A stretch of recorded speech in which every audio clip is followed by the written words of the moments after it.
Welcome to Jewel and the Crown. I'm Peter Hodgkin. I'm here with Dr. G. It's a fine, warm, sunny day, Greg. How are you? I'm good. How are you, Peter? I'm excellent. That's good to hear. Because Jewel and the Crown's, it's grand final week. So we're is nearly wrapping up. That's grand right. final week, big Saturday at the Gap, kicking off with WPL, followed by SEQ2, and then the main game, SEQ1, at 6:30, I think. Yep. Saturday, and it's all hosted out at the Gap. Yes. So two home games for the Gap. 2 home games. We'll give you more of those details a bit later. But before we get started, though, all the City League Grand Finals Part 1 have been played, so let's go through the winners and grinners there. What happened, Greg? Women's City League 5 silver, Jimboomba took on Slacks Creek and were winners 4-0. So congratulations, Jimboomba. Well done. In Women's City League 5 blue, the Gap took on Mitchie and won 2-0. So congratulations to the Gap. So that's at least three grand finals for the Gap. Yep.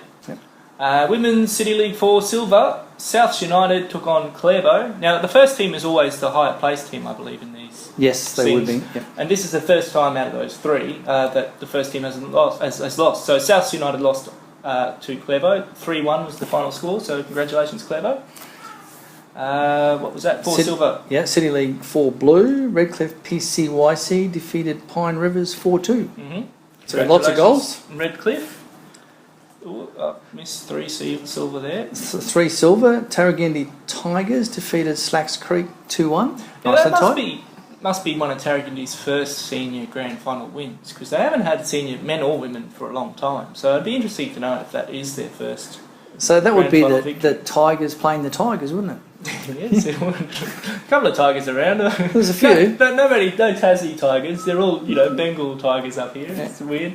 In Women's City League 3 blue, Moggle took on Peninsula Power, and Power won that game 2-1. So congratulations. And that's Power. another team that finished, I think, top that lost the grand final. Yep. And Power, I'm not sure that 3rd or 4th, or I'm not sure where they finished. Yeah, but certainly, I think they finished 2nd at the end. I'm not sure. I can pull it up. KPR were 2nd in that league for a long time, but I think they might have slipped a place towards the end of the season. And 3rd I think was Virginia. I'll just pull up the ladder. Yeah, Power was 2nd, Virginia 3rd, and KPR. So Power have come home pretty strong. Yeah. Women's City League 2 was played between UQ and North Pine, and UQ big winners there in the end, 5-0. So I think North Pine played their grand final the week before when they beat Mitchelton in the prelim. I think it was a big effort to get over that. All year UQ and Mitchie have been neck and neck. And also 2 red cards there to North Pine. So that makes things a bit interesting. Well, yeah. And there's some names there that I recognise that often often have red cards next to them. Yeah. So, fair enough. But well done to the girls that didn't get red cards and got to the grand final. Yeah. And well done to UQ. Yeah, well done to UQ. Yep. So that's the double for them in Division 2. Yep. Women's City League 1 is actually delayed. Logan Lightning and Toowong, was that a melee or was that the weather? It washed out apparently. And the interesting thing is Toowong played their preliminary final midweek against Easts, and that game was abandoned because of lights. They replayed that game. So I think Toowong have played about 4 games in a week in the end, so that game will be replayed next weekend at Logan City. Meakin Park or somewhere? Cornubia Park, I believe. All right. I'll have to have a look. So why do you think that this weekend's it and you can finish getting your football fix? If you still want another game of football, go and watch this game. Yeah, and I'll pull it up. It's on Saturday, this Saturday, so 6:15 Saturday. Oh, it's at the same time as the SEQ final? Yeah. That's a bit of a bummer, really. Oh, well, better to be in one than to watch one, so... So that's your City League. Congratulations to all the winners. Congratulations to all the teams for filling, all the clubs for filling teams, and congratulations to all the players. So well done, guys. Another season down. And hopefully see you again next year in the City Leagues. Yes, always fun. And on that note, we might take a short break, Greg, and have a word from our sponsor. Who's our sponsor this week? We haven't got one, but if we had one, that would be a word from our sponsor. Okay. Hi, I'm Avril Beecham, W League referee, and you're listening to Football Brisbane's women's only podcast, Jill in the Crown. Welcome back to Jill in the Crown. We're talking grand final football. But before we get to a grand final, there was a preliminary final, and we're talking about the Brisbane Women's Premier League. And the preliminary final was between the premiers, Ipswich Knights, taking on 4th place The Gap, up at Eric Evans Oval last Saturday, and The Gap were winners, 2-1. Yeah, interesting that the Gap were able to come through right towards the end of the season. Now, Yes. I did look at the Gap team sheet, Yeah, I'll have. and there's a lot of names in there that have been appearing in the top Yes. side all year. Definitely. Like, is. well, not every game, but obviously Isabella Shashani, coming off the bench. Tori McDonald, Michelle Skinner. Yeah, there's a lot of talent there. Fatima Flores. So it looks like the Gap have got perhaps their WPL side finally on the park all at the same time, which Well, was not good news for Ipswich. No, and I mean, it's partly because their top teams had a few injuries and people going away and that sort of things. But, they've got depth at the club, so congratulations to the Gap getting into the grand final. They take on Eastern Suburbs. Yeah, so while we might have thought that East would have perhaps coasted through against the fourth place team in the final, not so. I think the Gap... Oh, this is the grand final in this division for the last 4 or 5 years, isn't it? These two teams have played each other. Oh, something similar to that, Yeah. or if not exactly right, but like that. Yeah. It certainly feels like in the second tier, whatever you call it, grand final comes third around. tier now. Third tier, Eastern Suburbs premiers taking on someone, and this time it's the Gap. And it's usually the Gap. But East were finished second this time around. Oh, that's right. Sorry. Ipswich Knights have gone out straight sets, Yes. bang bang, gone. Yep. And set up the old rivalry for That's the right. final. So good on you, Ipswich. They've probably done that on purpose. I think I don't think anyone does that on purpose, but lacking another team beneath them. I think at the end of the season, 1 or 2 injuries, and the Gap's the opposite. They got all their That's players back. So that's so going into that ground, I'm actually going to tip the Gap to win this. Look, I think. No, I'm tipping East. I'm tipping East. This is their last chance to pick up some silverware. I didn't see any other East grand finalists in those city leagues, so big pressure on. And of course, this being the WPL, will be the top league in Brisbane next year. Yes, it will be Football Brisbane's top league next year. And it should include most of the clubs currently in SEQ 1 and 2, regardless of NPL. So if we take three out, the outside clubs from Brisbane, like Sunny Coast, Fire, Gold Coast, SWQ, out of the 14 that's currently there, that'll bring us back to 11. And there's 2 NPL only clubs in there, Western Pride and Olympic. Yep, so they'd go, so we'd be back to 9. And then if you add in like the Ipswich and Pine Hills from WPL that don't have SEQ sides, you're back up to 11. So it bodes well for a 12-team comp. If you've got people like Logan Lightning coming up, Toowong coming up from Division 1, might be a bit of a battle to get into that 12 next year. So it all depends. Good strength competition for Football Brisbane. It does on paper, but it all depends on the NPL. Of course, any word on the NPL, Peter? No. So the season will be finished. Greg? Again, before NPL's released. So expect a mad scramble for players and coaches. Oh, a mad scramble to organise a competition, no doubt. But when we spoke to Benny, he said it was either going to be an 8 or a 10-team comp. My money's on 10. I can't imagine that if you say that the 3 outside teams are given, then I think it's too hard to choose 5 Brisbane sides. So that leaves 7 franchises for Brisbane / Ipswich region. So this is who I think the 7 will be. This is only my opinion. I've not heard anything. And he doesn't have any inside knowledge or any knowledge. This is just gutter gossip, right? I think the first team has to be the Gap. If the Gap are in NPL, I think NPL works. I think if the Gap are not in there, I think it struggles. Yeah. I mean, the Gap have been that dominant team in women's football in recent history. Yeah. All right. So I think you need them in there. And we had Megan Price on the show, and the general feeling was that they're not going to leave the Gap no matter where they play. No. Right. So I think you got to bring them in. And then you bring the best team into the competition, and then of course other people want to play in that league. That's right. Right. So I think similarly that means that Redlands also go in. Well, Redlands have already got in their franchise. Yeah. So I think that's a similar argument to the Gap. So the Gap cover that northwest region, Redlands cover that southeast out that way. Yeah. Yep. I think third. I think the next franchise in will be Olympic. So they've proven they have a franchise this year that worked. They've got a lot of support from Annalee.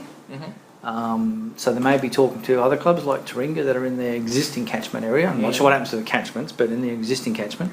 So that sort of covers that city south. In a city south area. Now, Greg, I think the 4th team is an East Holland Park consortium. An East Holland Park consortium. I think I've heard that this rumour going around. Really? That's been put forward. So East have a proven history of women's football, and Holland Park have a big junior base. Very, very big, huge club, Holland Park. Yeah. Yeah, that's an exciting idea, Pete. Is that just? I've heard that from two different people. Oh, okay. Not in the same conversation. So, well. So I've just heard that. So, perhaps it's a good idea. So that covers that city southeast region, a little bit different to the Olympic area. Okay, going that way. I think now whether you agree with it or not, I think the next team off the ranks, Western Pride, because I think you need a franchise out at Ipswich. I think you need to cover that area geographically. They already have a licence. Didn't do very well at all this year. No. Well, terrible, really. Got 0 wins. 0 wins and barely had a team for half the season. Right. So, but if you go back up to the top, you put the Gap and Redlands in, players who want to play in the league, there's the opportunity to get good players in to that region. Okay. I'm not sure who would go there, but I mean, I'm sure there's players that live out there that are playing elsewhere at the moment. So if Lorena if Lorena's still the coach, she knows a lot of players. And she might be able to say, "Hey, come play with me. I'm nice. You know me." I don't know. There was rumours. We've seen her talking to a lot of players this year. I know. She has. She was even chatting to Karen Longbottom. That's right. Yeah, we've heard. Everyone's been chatting to Karen Longbottom. That's true. So I think that's the 5th team in there. All right. Now number 6, I think is Moreton Bay, because they have an existing franchise in their juniors and they're geographically in the north. Yeah, but they don't have a team. So that's my worry. Well, I come back to the argument Western Pride struggle to get a team. I think the thing that Moreton Bay have is they have a large catchment area to work with to bring players in. As against Power's a little bit up on that peninsula, so it's a little bit difficult for anybody other than people up that way in Caboolture to get to. Yeah. Right. So I think even though you've got to have the quality, you've still got to be realistic about how far you can travel. Yeah. Okay. So I think Mitchelton, Brisbane City are too close into the city and too close to the Gap. Yeah. And so I think that's where that one will come. And the last franchise, I think, is the real smoky of the lot. I think it's going to go to Logan Lightning. You really do, huh? I think it's a large club, and I think they'll have the Strikers' infrastructure behind them. So I have heard that as well. There's a bit of a rumour that the Strikers might be pushing to get Logan in. As against Souths. As against Souths? I don't know that there's any home negative... of women's football. Do you remember when Souths were home of women's football? Aren't they still home? And Mitchie had the garden shed out the back. So that's like fallen that. down now, isn't it? Look, I've got the internet here. Let's look up Souths United and see. No, that's a bit mean. No. I think that the Souths have had the girls this year. I'm not saying... This is just my opinion, so I think that might be the smoky in the pack. Well, it's certainly a different idea. And these people are starting to advertise trials now, and they're all starting to advertise starting before the announcement. Yeah, well, I mean, there's no harm. I mean, if you don't get it, you just cancel it. That's exactly right. You've got to do your play. You can't wait until an announcement before you do your planning. No. So that's the way I see it anyway. But let's talk about SEQ2. SEQ2. Preliminary final. Right. Peninsula Power 2, Mitchelton 1. And go through to the grand final. Yeah. Interesting. Power have been thereabouts. And so Annerley and Power, I think, finished first and second. 8th and 9th. Yeah. So I don't say first, 8th and 9th in SEQ. So the 8th and 9th get to play off in the grand final. So they were top 2 in the bottom half, which just leaves us with the grand final to talk about and the preliminary final on the weekend. But before we do that, Greg, break. Another word from our sponsor. Okay. Hello, I'm Tegan Riding from Redlands United, and you're listening to Jewel in the Crown. Welcome back to Jewel in the Crown. Just before the break, we were talking about the SEQ Grand Final against Annerley and Power, but of course we didn't get our tips. So I'm tipping Annerley to win that one. I'm tipping Power to win this one. All right. I think Britt Whitfield is going to have a field day against Annerley. No. She's been contained. So Annerley on the up. This is the only Annerley team for the... Oh, sorry. We had 2 men's City League teams in grand finals, but this is the one that's going to win it. What colour strip are Annerley going to wear? They're going to wear their blue one or their red one? Because doesn't their other team play in red? We don't have... Look, that's not our strip. I love that red and white stripe kit that Annerley wear. That's not Annerley. You're a stirrer. Speaking of stirring... Let's go. SEQ Premier League 1. Here's the Tegan Riding report. Oh, okay. No, I'm only kidding. Speaking of stirring. SEQ1 prelim. Right. Big game down at Palm Beach on the weekend. Yes, it was. Palm Beach taking on Redlands United. And Redlands United took 2-1. Yeah, another Peter tip, correct? Yeah. That's 2 out of 32 for the year for me. Another team that's getting all their players back at the right end of the season. Whereas Palm Beach, of course, are losing. The opposite, actually, yeah. So, I think I also tipped Redlands on this one. But, good effort by Palm Beach. So, if we play the Red Riding music...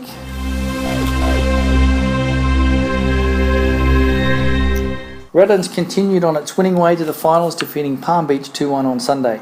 Redlands have played against Palm Beach on 2 occasions this season, with the first result a draw and the second a win to Palm Beach. The past games were not played with the Redlands full-strength team, as you mentioned, Greg. Yep. So the girls came into the game with confidence based on its more recent track record and determination, knowing that a loss would see the team drop out of the finals. Yep. No. The girls were pleased that a result in Sunday's Palm Beach game was achieved within the 90 minutes, unlike the 120 minutes and penalty shootout needed last weekend to defeat UQ. The Palm Beach game was played at the Merrimack Soccer Club in bright sunshine and with a playing field that was well grassed and maintained, with an overall quality that really supports finals football. Well, she did have some things to say about UQ's field last week, so... Yeah, and so she's telling it like it is. The Redlands girls were also pleased to see a good number of supporters turn up to watch the game. Redlands dominated the first half and was creating opportunities with its teamwork and use of the ball, and successfully opening scoring with a goal by me in the 7th minute. Oh, she used to refer to Tegan in the She did, person. but I changed it. This was followed by a goal by Joe Burgess in the 36th minute, and we might talk about Joe Burgess again in a minute. A penalty awarded to Palm Beach in the goal box provided them with a real goal opportunity, but was off target. Oh, right. So then they missed the penalty. There's been a lot of that in I remember at the start of the season there was a lot of missed penalties. Or safe cost penalties. Mitchie a place. Yeah. The result was Redlands 2, Palm Beach 0 at half-time. Palm Beach scored in the 46th minute after returning for the second half, so that's pretty quick. Yeah. So this set up an excellent competition for the entire second half of the game. The score remained unchanged to full time, but there were a number of great goal attempts in play and from the numerous corners that each team had. So it sounds like a tight game. Yes. Palm Beach kept trying right up to the final whistle, but was successfully held out by Redlands. Redlands is now focusing on the grand final against its arch rival. You should have bolded that bit, Tegan. Its arch rival, the Gap, next Saturday. Redlands and the Gap games are always hard fought and exciting with strong and determined ball play. That's a different way of describing that. Redlands has been the victor in both previous games against the Gap this season and is looking forward to continuing these results, but realise that finals football is different to the regular season games and are not being complacent. So thank you very much, Tegan. That's Tegan's last report for the year. Thanks very much for that all year, Tegan. It's good to have a player's perspective, not also... And especially a player that's not afraid to speak her mind as well. I wonder if she's told anyone else in her team or a club that she does this. You don't think they've worked that out yet? I don't know. Now, last week, Redlands beat UQ in the semi-finals of penalties. Yes. Now, I did get a report from David Smith from UQ, but it was after we'd actually recorded the show, so sorry, David. But he did mention one statistic I wanted to bring up this week for you. Right? Now, the semi-final finished 0-0 after extra time. So, in 300 minutes of football, 200 league games and the semi-final, Redlands did not score against UQFC all year. Well done. So, which leading into the grand final sort of made me think that teams often match up on other teams with sort of different levels or varying levels of success. So often it's the team that you're playing against and how your defenders match up on their strikers and vice versa, how things go. So UQ match up against Redlands, but they don't match up against the Gap. No. Right? And Olympic trouble the Gap, but other teams beat them quite easily. Maybe quite easily. Maybe. The point being that, Palm Beach struggled against Redlands, but not against UQFC. So, a win and a draw. So it just comes down to those individual players sometimes and how they line up against one another. They do. And everyone really plays very similar patterns these days. Yes, they do. Right. So it's often just individuals and how you work it out. And how much support, so two centre-backs could be playing, and how much support can one give the other? If one is struggling against Tegan, can the other one come off and give her a hand? So she's sort of comfortable against the player she's playing against to come off and help. So I think that's going to be a big thing in the final. I think Redlands, like Tegan mentioned, Redlands line up against the Gap in regular season pretty well. They have this season, and obviously in the regular season last season they had 2 draws. But in the grand final and in the cup final last year, the Gap were just far too good. So when it counts in finals football, the Gap have had the edge over Redlands. Yes. So it's interesting, and of course we mentioned before that Joe Burgess is back playing for Redlands. Yeah, which caused perhaps a bit of controversy because the ruling is you have to have played 6 games for a team to be eligible for finals football. Now, Joe Burgess had only played 4 before the finals football, but I mean you can get exemptions for this. Yeah. I mean she started the season with Redlands. I don't know, maybe she got injured, maybe she had work. I don't know why she didn't play 6 games. But I don't see. It's a weird rule. It's a very weird rule because you can play up in the final. If you were in a division below, you can play up. So all it does is stop. I mean, and after June, you can't move clubs anyway. I don't understand. It's a funny old rule. Well, there's a rule there to stop you bringing players in right at the end. Now, Lana Hart started playing for UQ with only a few weeks to go. Now, she wasn't eligible for the finals because she hadn't played 6, but didn't get an exemption. How many? Was there another Redlands player perhaps that didn't play in the final series? A hyphenated name perhaps? Hanson Coford, you mean? Yeah. She didn't start 6 games. No, she didn't. No. But she didn't get an exemption, so why one and not the other? She didn't get an exemption. Well, that's the way I thought I heard that. She must have got an exemption, otherwise the game would have been overturned. Oh, did she play? She played against Palm Beach. Well, then maybe this she weekend. did. So I'm not sure. I'm just saying why one and not the other? So it's a funny old rule. We don't know who gets exempt and what. That's why it always pays to check the team sheets. I think they should get rid of the rule. I think it's a silly rule. I don't see the point of it. I either have the rule, and it's the rule. If you haven't played 6, you don't play. There's no exemptions. Or don't have the rule. I think you're putting whoever's administering that comp puts themselves in a position where they have to make some sort of subjective decision about a player, player A against player B. Just get rid of the exemption and either have the rule or don't have the rule. Yeah, is what I think. But it's hard to look up how many on the system, partly because this is a split. So just pulling up Monique Hanson, Cofed. She played 1 game in the SEQ Premier League. But then she's now played 6 games in Premier League 1. So she's played 7 games all up so far this season. But that's a bit hard to look because of the split. But did she play 6 before the finals? Well, her last game before the finals was against the Gap. So she must have played 6 total then. So she didn't play against UQ. I don't know whether... I'm not sure whether... We're not here to talk about whether she played 5 or 6. It's just doesn't matter. As an example. But speaking of this wonderful system that is Sporting Pulse, everyone, have a look at the ladder for SEQ Premier League 1, just to remind yourself of the winners. And everyone whinges the season's not short enough, or not long enough. That's right. Well, the Gap have played 32 games this year in this division and had a goal difference of positive 115. They scored 149 goals, so a very impressive result there for the Gap. I don't know what's gone on with this ladder, but I wanted to look up to remind myself how close everything was, and I can't do it. I can't tell, where Eastern Suburbs finished relative to Olympic. It says that East finished on 62 points and Olympic finished on 58. 58 points, that's pretty good. It's not bad, but they didn't play 32 games. I mean... Of the 32 games they played, how many did they win? 19. Well, that's pretty good. Oh, it's a great... I don't know where this... I think we figured out that it was... They've doubled the results from SCQ. Before the split. Yes. And added the results from us. It's like they've gone, you need to add this one on, so they've added on. They went, no, hang on, you meant to add the other one, so they've added that in now. So hopefully that'll be fixed up soon, because it's confusing. So the grand final is 6:30 p.m. Well, Saturday there's 3 night. grand finals. They're all on Saturday. Yep. We're going, 1:30? 1:30, 4 o'clock and 6:30 p.m. All at the Gap. Get there early. You see Greg and I down there, because we'll do one final recording from the grand final.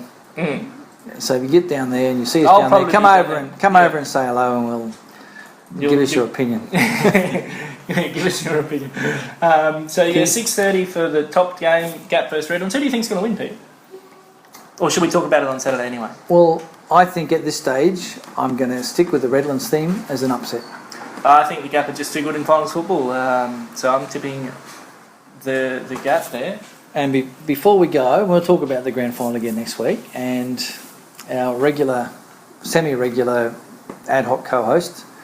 Oh yeah, Lorena Maggio is going to be there. Yeah, so that'd be she's good. going to help us out on the day, and we'll probably see if we can catch up with Ida and maybe Jeff Herford and a few other people that might be around the place to come and say hello to us. And even maybe someone from Football Queensland might come and say, what's going on with NPL? That would be helpful. One thing before we go today, Greg. What's that? We mentioned last week that we were going to announce the Jewel in the Crown SEQ All-Star team. Yes. Shall I read out what we think? Well, it needs a bit of discussion, doesn't it? Well, we can discuss it as we Oh, why not? Let's discuss it now. We've got nothing else on. In goals, Joe Buckley from Redlands United. Yes, this was a toss-up for us both, between Lena Johansson from UQ and Joe from Redlands. Before we start, we must preface this by saying we didn't see everyone this year. Well, I saw a few teams. Probably everybody play. You probably saw more than me. And we mostly confined ourselves to the top half after the split, except for one obvious exception, I think. And we picked players in their positions. And I think that's important, as we pick players in their positions. So we didn't, for example, say pick the 3 best attacking players and try to fit them into a 4-3-3. We picked a left winger as a left winger. Yeah. So in goals, we chose Joe Buckley from Redlands United with Linny Johansson on the bench as a reserve keeper. Yes. I think the penalty result tip swayed my vote. Well, we had them. I think we had them both in there. It was just perhaps who started. That's right. Right fullback, Ashley Watkins from Eastern Suburbs, and the 2 centre backs, Beck Price from the Gap and Alicia Clayton from Olympic. Yeah, Alicia Clayton is an amazing player in the back there. It's always hard to choose a back because you don't see what they do. But if you watch Alicia play, she really organises the Olympic defence. And she looks exceptionally quick because she's there before she needs to be there, if you know what I mean. She's not slow, she's quick too, but she knows where the ball's going to be and that's where she is. So she's a very good player. And on the left side of defence is Shannon Merrington from UQ. There's a specialist left backers in that position. Okay. So that's our back 4. We have a defensive midfielder, so we're playing a 4-3-3 with a defensive midfielder, as most teams do. So our defensive midfielder is Molly Forbes from the Gap. Yep. Okay. Our 2 attacking midfielders, Ruth Blackburn from the Gap and Georgia Chapman from UQFC.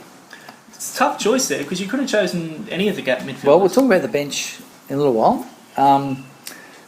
But Georgia Chapman done very well. She's a class act. A striker, you and I differ over who starts, but I've got Harriet Withers starting with Harriet Withers from Palm Beach Sharks and Britt Whitfield from Peninsula Power is perhaps the only player outside the top half on the bench, and you would prefer to see Britt start. I think if you've scored 25 goals in 13 games of a regular season, 11 games of a regular season, you sort of write your own name in. Well, I think Harriet Withers is the type of striker that everybody wants.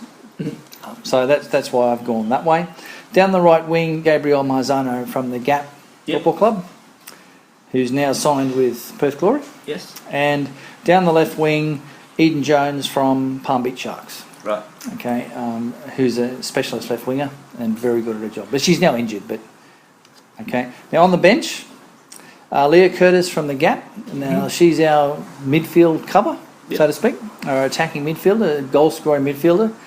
Tough choice as to whether Ruth or Georgia or Leah made the bench and started. So, also have on the bench Shannon Boys from UQFC, who is a specialist defensive midfielder as well. And she runs a lot. Yeah, she certainly does. So as a coach, I like to have her there as cover for Molly Forbes. Okay. We've already mentioned Britt Whitfield as the backup striker. And the backup defender I've got as Bronte Rose from Palm Beach Sharks. She's a good all-round defender. Okay. And with Linny Johansson on the bench, that makes up our 16. Yep. Now, I did throw 2 emergencies in there because I think they're 2 players that perhaps were right there in the mix all the time. Yep. And they are Tegan Riding from Redlands and Megan Price from the Gap. Right. Because Megan often gets used as a bit of a stopgap in different positions. So she was playing left fullback, then they put her on the right side, and then they put her, Molly gets injured or comes off, they put her in defensive mid. Something happens, so she gets moved around a fair bit. So her coach obviously rates her highly to be able to do that. Yes. So I think she's in that, but didn't quite make that specialist position.